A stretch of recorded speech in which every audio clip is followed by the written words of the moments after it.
Assalamualaikum warahmatullahi wabarakatuh. Selamat pagi dan salam sejahtera bagi kita semua. Dewan juri yang saya hormati dan hadirin yang berbahagia. Sebelum memulai perdebatan pada pagi hari ini, perkenankan saya untuk memperkenalkan diri.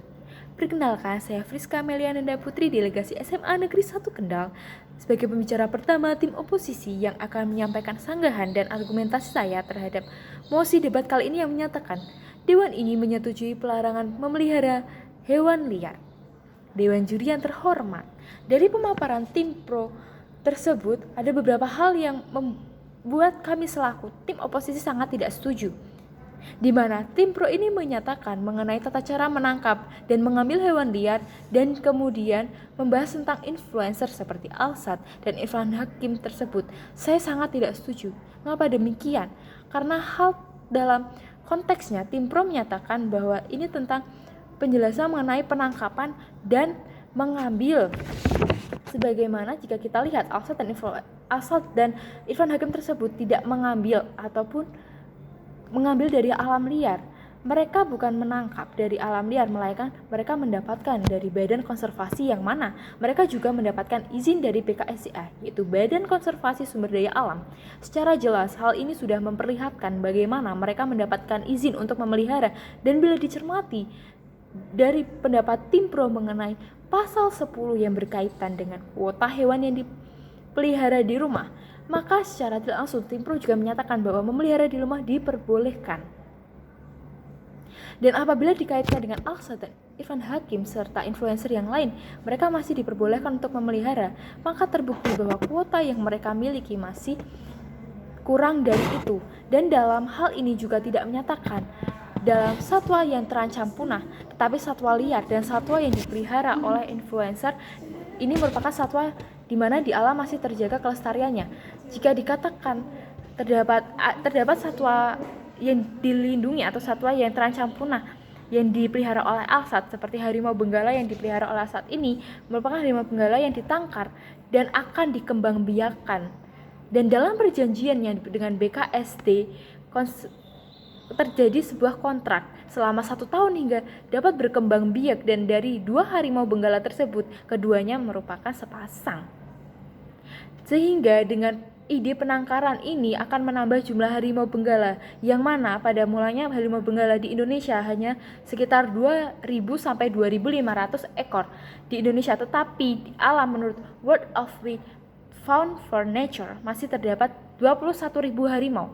Apabila dengan cara penangkaran ini akan menambah jumlah harimau yang berkembang biak, sehingga jumlah harimau benggala di dunia akan semakin bertambah setiap tahunnya. Dewan juri yang terhormat, perlu kami jelaskan kembali mengenai alasan mengapa kami tidak setuju dengan mosi debat kali ini.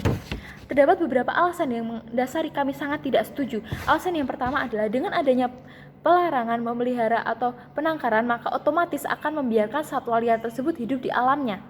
Namun, apakah akan aman bila satwa tersebut hidup di alamnya? Karena pada dasarnya satwa tersebut akan mencari makanan sendiri, sedangkan kebutuhan hidupnya tidak hanya makan, tapi masih banyak lagi seperti minum dan masih banyak lagi. Namun kita lihat kondisi alam kita sangat tidak menentu, bahkan terjadi perubahan suhu yang sangat drastis selama setahun ini. Bahkan seperti kasus yang terjadi akhir-akhir ini, yaitu mengenai kematian gajah Sumatera di hutan akibat produksi air terambang. Sedangkan gajah Sumatera itu merupakan spesies yang hampir punah, sehingga apabila hal ini terus-menerus maka akan dimungkinkan bisa punah.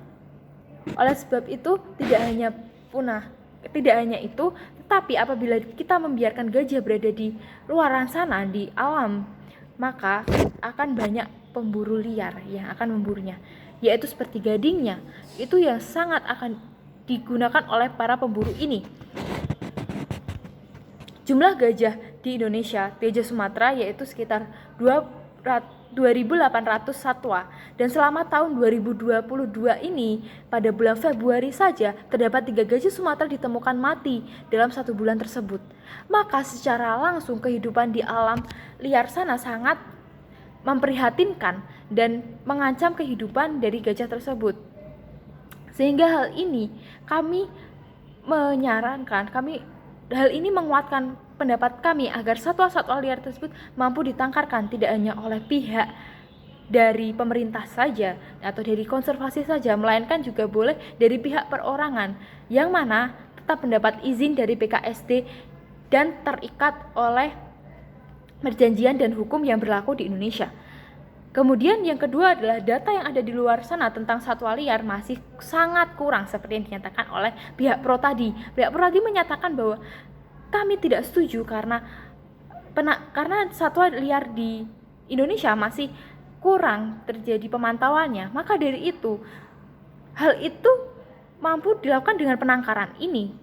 Karena kita tidak mengetahui bagaimana keadaan di luar sana, berapa banyak satwa yang ada di luar sana. Dengan adanya penangkaran ini, kita setidaknya menjaga agar satwa kita tetap terjaga, tetap aman, dan masih akan berkembang biak. Sehingga apabila nanti terdapat data yang secara rinci, secara valid tersebut, apabila ternyata satwa tersebut masih kurang atau dapat dikatakan bahwa satwa tersebut sedikit, maka dengan penangkaran itu kita juga dapat menambah jumlah satwa tersebut sehingga tidak ada nantinya satwa tersebut punah.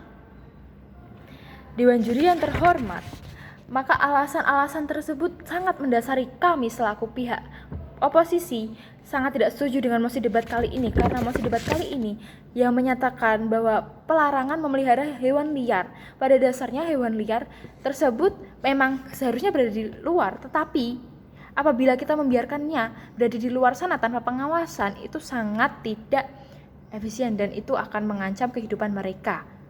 Karena tidak mungkin kita memberikan chips di tubuh mereka. Sehingga kami selaku tim oposisi sangat tidak menyetujui mosi debat kali ini, karena membiarkan hidup bebas sama juga dengan menyerahkan pada kejahatan di luar. Tetapi memelihara mampu menghidupi kehidupan yang layak. Sekian dan terima kasih. Wassalamualaikum warahmatullahi wabarakatuh.